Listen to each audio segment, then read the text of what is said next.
दोस्तों, एक चोर जो कि दुनिया के हर ताले को खोल सकता है, लेकिन एक दिन वो घुसता है एक मिलियनर के घर में और वहाँ उसके साथ कुछ ऐसा होता है जो उसने कभी सपने में भी नहीं सोचा होगा। नीमो नाम का शख्स जो पेशे से एक चोर है, लेकिन वो करता है अपने बॉस के लिए काम। आज उसका काम है एक पेंट हाउस में चोरी करना, जहाँ पे कई सारी कीमती वो चुराने रखी हुई है। अपने प्लान के मुताबिक रात होने पर उस घर में घुसता है जो बेहद ही आलीशान था। चारों तरफ बहुत सी पेंटिंग लगी हुई थी, आर्टिफैक्ट थे जिनकी कीमत लाखों में थी। नीमो एक एक करके सारी पेंटिंग को रखना चालू करता है, लेकिन अभी तक वो सबसे महंगी वाली पेंटिंग करो, क्या पता वो वहाँ पर हो। लेकिन वहाँ भी उसे कुछ नहीं मिलता और मजबूरन उसे जो कुछ मिला था उसे लेकर वापस आना पड़ेगा। अब उसका साथी उसे गेट का कोड बताता है जो वो डाल तो देता है, लेकिन आखिरी समय पर सिस्टम मैल फंक्शन हो जाता है, जिस वजह से पूरे घर का सिस्टम क्या हुआ। लेकिन उसके पास कोई जवाब नहीं था और आखिर में वो कह ही देता है कि मैं अब कुछ नहीं कर सकता हूँ। अब हमारे हाथ में कुछ नहीं है, तो मैं खुद वहाँ से बाहर निकलना पड़ेगा। अब नीमो को जेल नहीं जाना था, उसका एक परिवार भी है, लेकिन ये उसे चोरी करने से पहले सोचना चाहिए था। उसे समझ नहीं आ रहा था कि वो क्या करे। अब यहाँ उसे वो सायरन की आवाजें बहुत तंग कर रही होती है, इसलिए वो पहले तो उसे तोड़ता है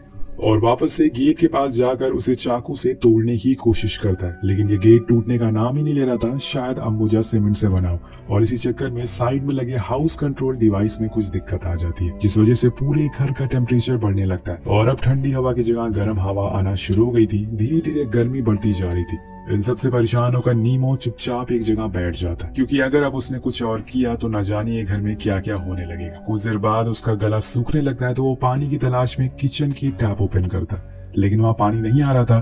तो वो फ्रिज ओपन करता है जहाँ पे कुछ खाने पीने का सामान था, लेकिन पानी की बोतल सिर्फ एक ही थी जिसे वो पूरा पी जाता है और फिर दोबारा से आकर मेन गेट को खोलने लगता है। लेकिन कुछ देर बाद उसे पता चलता है कि गेट असल में लकड़ी का नहीं बल्कि स्टील का है। अब ये देखकर उसके होश उड़ जाते हैं, इसलिए वो ये काम भी छोड़ देता है और आकर एक बेड पर सो जाता है जो कि घर के मालिक का था। वो सोने की बहुत कोशिश करता है, लेकिन उसे नींद ही नहीं आती। अब बीच बीच में वो अपने साथी को कनेक्ट करने की कोशिश भी करता है, लेकिन वहां से कोई भी बोल नहीं रहा था, क्योंकि सभी उसे छोड़कर चले गए थे। तो वो अकेला यहाँ पर बचा हुआ था। अब अगली सुबह वो सबसे पहले घर में रखे हुए लैंडलाइन फोन को चेक करता, लेकिन वो भी बंद था। इसके बाद वो वहाँ पे जितने भी ड्रॉर थे उन्हें चेक करता है कि शायद उसे कुछ काम का सामान मिल जाए, लेकिन वहाँ भी उसे कुछ नहीं मिलता। अब इतनी देर में उसे टॉयलेट लग जाती है, तो वो करने के लिए चला जाता है, जहाँ पे उसे कुछ फेक फ्रूट रखे हुए मिलते हैं, जिन्हें वो विंडो पर खींच के मारता है, लेकिन कुछ नहीं होता क्योंकि पूरा घर साउंड और बुलेट प्रूफ था, जिसमें कि अब नीमो अटक चुका है और इसी दौरान उसे जोर की प्यास भी लग जाती। लेकिन जो पानी उसे कल मिला था वो तो पूरा पी गया, यानी कि अब उसके पास पीने को कुछ नहीं है। वो स्विमिंग पूल के पास जाता है और उसके पानी को पीने का ट्राई करता है,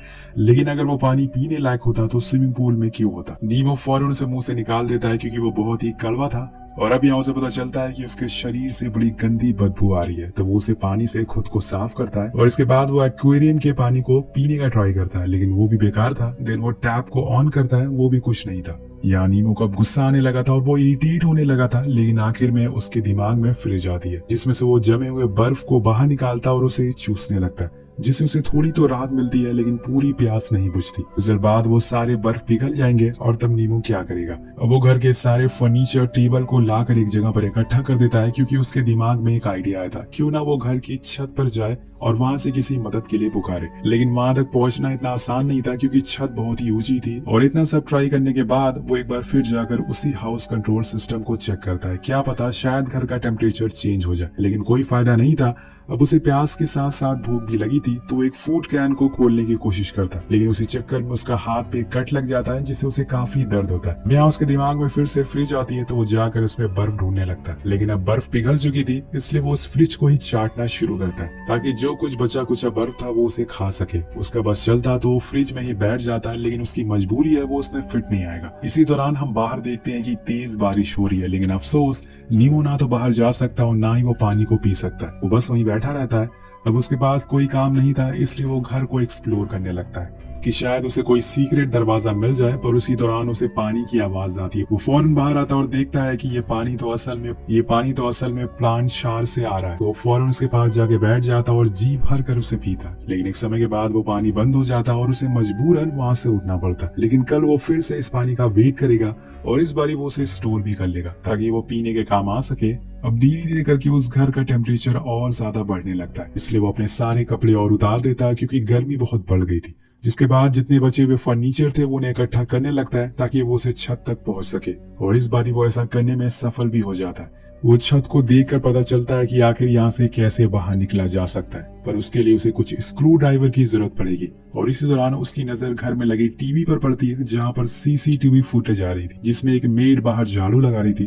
तो नीमो फौरन कपड़े पहनकर गेट के पास पहुंच जाता और उसे आवाज लगाने लगता है, लेकिन अफसोस उसकी आवाज कोई सुन नहीं पाता क्योंकि उसने हेडफोन लगा रखे थे। वैसे भी वो घर पूरा साउंड प्रूफ है, जो नीमो जितना भी चिल्ला ले उसकी आवाज बाहर नहीं जाने वाली थी। इसलिए वो वापस आकर हताश होकर बैठ जाता है, लेकिन तभी वो कुछ ठंडी हवाएं महसूस करता है जो कि एयर वेंटिलेशन से आ रही थी। दरअसल यहाँ वो देखता है कि हाउस कंट्रोल डिवाइस में अपने आप ही टेम्परेचर चेंज हो गया है, इसलिए अब वो पूरे घर को धीरे धीरे ठंडा होना चालू हो गया था। यहाँ नीमो जी भर के सबसे पहले तो ठंडी हवाओं को महसूस करता है और फिर आराम से उस पूल में नहाता है। इतना टाइम बिताने के बाद उसे अब धीरे धीरे यहाँ पर अच्छा लगने लगा था। उसे शायद ये पता चल गया था कि वो यहाँ से बाहर नहीं निकल सकता है, पर वो फिर भी कोशिश करना नहीं छोड़ता, ऐसा उसका कहना था। वो अगले दिन उन प्लांट शार से इकट्ठा किए हुए पानी को पीता है और ब्रेकफास्ट करता है और थोड़ा सा डांस भी करता है, जिसके बाद वो उस मिलियनर के अलमीरा से उसके कपड़े पहन लेता है। और अगले सीन में हम देखते हैं कि वो ग्लास के जार को तोड़ देता है और उसके दो बड़े बड़े टुकड़ों को एक कपड़े में बांधकर खुद के लिए एक चश्मा बनाता है,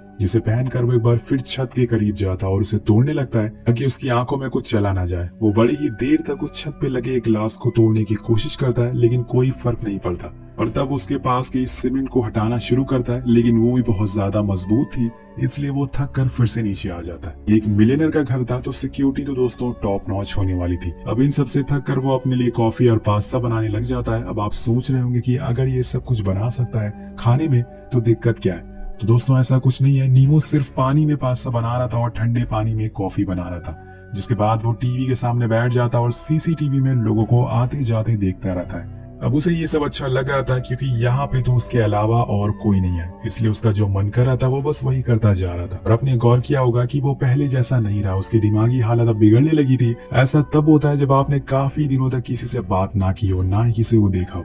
और यहाँ नीमो भी कुछ ऐसा ही हो चुका था। धीरे धीरे अब टेम्परेचर और कम होने लगता और कुछ देर पहले जहाँ वो 10 था अब 8 पर पहुंच चुका था। यानी कि कुछ देर बाद यहाँ पर बर्फ गिरने जैसा माहौल होने वाला है, जो नीमो के लिए मुसीबत बनने वाली है। वो एक बार फिर से ऊपर चढ़ता और छत को तोड़ने में लग जाता है। इस बार वो ग्लास को नहीं बल्कि उसके आसपास की सीमेंट को तोड़ता है, जो कुछ ही देर में काफी टूट भी जाती है। लेकिन अब ठंड बढ़ने की वजह से वो उस डिवाइस के पास जाता है और उसे ठीक करने का भी कोशिश करता है, लेकिन उसे कुछ समझ नहीं आ रहा था कि असल में ये काम कैसे करता है। इसके बाद वो फिर से ऊपर चढ़ता और इस बार उसने उस विंडो के आसपास की सीमेंट को तोड़ दिया था।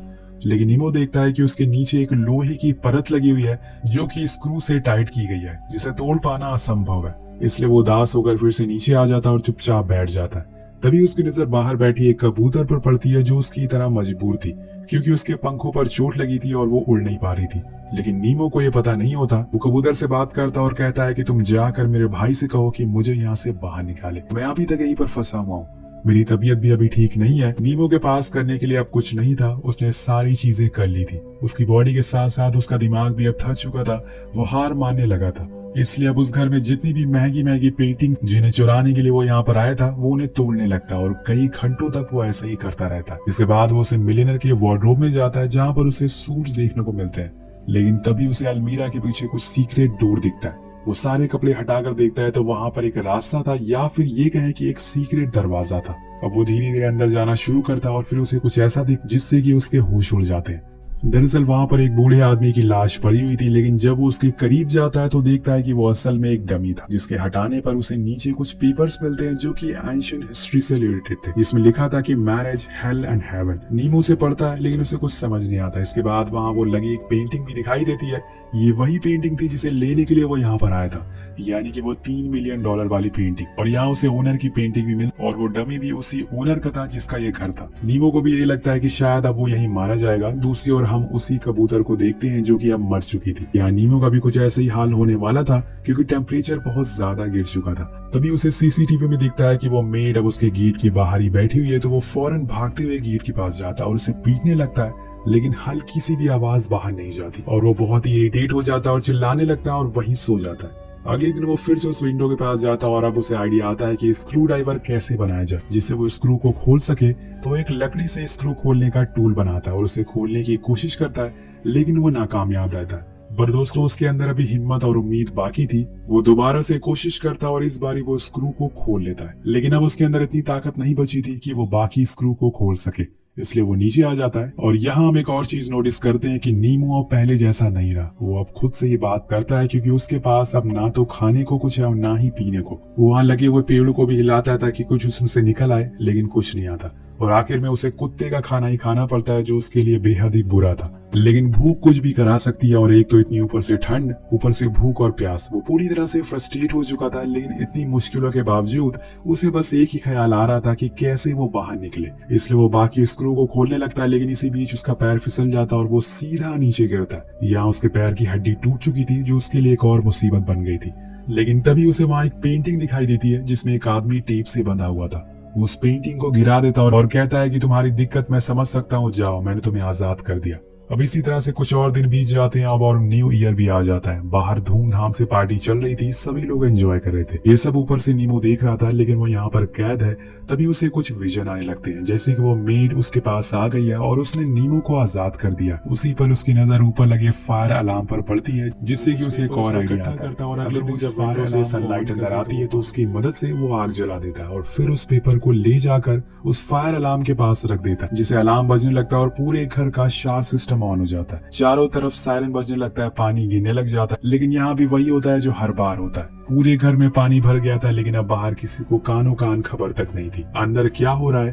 और नीमो को अब समझ आ गया था कि वो गरीब ही ठीक था, कम से कम उसके आसपास वाले लोग उसकी फिक्र तो करते थे। ये अमीर लोग जो होते हैं ये अपने में ही मस्त होते हैं, इन्हें कुछ फर्क नहीं पड़ता कि उनके साइड वाला पड़ोसी कैसी हालत में है। अगर ऐसा होता तो आज वो बच जाता। सीन शिफ्ट होता है और हम 1.5 महीने बाद का समय देखते हैं, जहाँ पे नीमो अब बहुत ही कमजोर हो चुका है। बाहर बर्फ गिर रही है, मतलब ठंड का मौसम आ चुका है। लेकिन अब नीमो ने सारे स्क्रू को खोल लिया। अब वो बाहर जाने वाला है, लेकिन उससे पहले वो घर की दीवारों पर कुछ बातें लिखता है, जिसमें वो इस घर के मालिक से कहता है कि मैंने आपके पूरे घर को बर्बाद कर दिया, जिसके लिए मैं आपसे माफी मांगता हूँ। लेकिन मैं आपसे कुछ कहना चाहता हूँ, ये घर नहीं, असल में एक जेल है। Thank you so much. से बाहर चला जाता है। अब यहाँ आपको बता दिया जाए कि ये विंडो के आसपास कोई ऐसी जगह नहीं थी जहाँ से वो बाहर जा सके। तो या तो नीमो ने वहां से कूदने की कोशिश की होगी, अगर ऐसा किया होगा तो वो मारा गया होगा, या फिर उसने वहां से किसी को बुलाने की कोशिश करी होगी और उसकी जान बच गई होगी। आपको क्या लगता है नीचे कमेंट करके जरूर बताएगा। मिलते हैं आपसे अगली वीडियो में।